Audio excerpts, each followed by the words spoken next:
में थे, किसी भी चीज़ में दुश्मन को दबा सकते हैं। ये होता है इतिहास।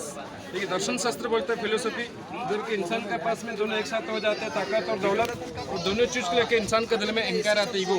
तो अहंकार की हालत ऐसा होता है, इंसान खुद गिर जाता है। ठीक है, दोनों मूर्ति सेम है।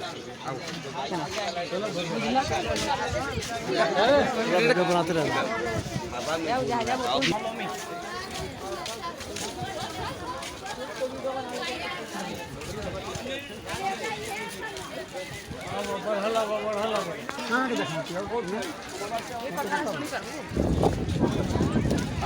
गेट ने छोड़ी थी।